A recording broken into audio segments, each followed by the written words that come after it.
Alam niyo, napakalinaw 'no, na si Tomas ang sugo. Dahil ang salitang Tomas din ay banal 'no. Hindi ito basta pangalang Tomas.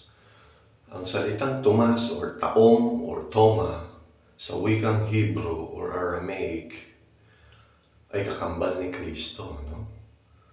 At sa Grego, tinawag si Tomas na Didymus 'no, na ang ibig sabihin din kakambal ni Kristo, no? At kaya sinabi niyang apostol na si Juan, no? Na si Tomas ay Didymus, no? So, tinawag ni Juan si Tomas na kakambal ni Kristo sapagkat ang Didymus sa wikang Grego ay kakambal ni Kristo, no?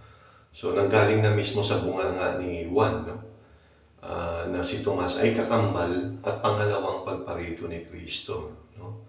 Ngayon, dito kaya ako nagagalit, no? Kasi napakaraming babae na nangangaral, no? Ng salita ng Diyos at mga salita ni Kristo na hindi pinapayagan ng Biblia, no? Napakaraming verses sa Biblia, no? Especially yung 1 Timothy chapter 2 verse 12, no? Na ang sinasabi doon, manahimik kayong mga babae, no? Huwag niyong agawan ng posisyon ang mga lalaking mangangaral, no? Pero ang daming mangangaral na mga babae, no? Una sa lahat, kaya huhusgahan ko kayo dahil alam nyo, meron tayong more than 8.2 billion na population ng mga tao, no? Pero sino sa inyo putang ina nyo ang nagsisita sa kanila? Sino sa mga puki ng ina nyo ang sumisita sa kanila na sinasabi, oy, hindi kayo allowed na mga aral? Wala. Si Tomas lang. Kaya nga may paghuhukom, no? Yung sugo, yun ang magja-judge sa inyo, no?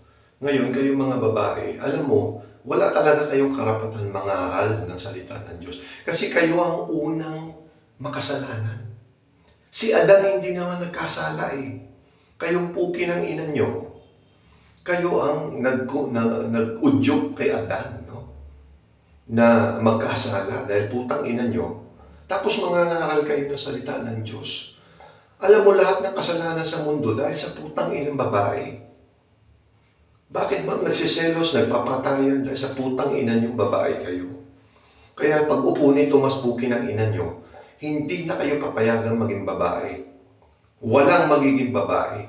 Manahimik kayong puki ng ina nyo, no? Mangaral kayo ng salita ng Diyos. Mahiya naman kayo sa balat yung putang ina nyo, no? Kayo ang unang nagkasala. Hayop kayo.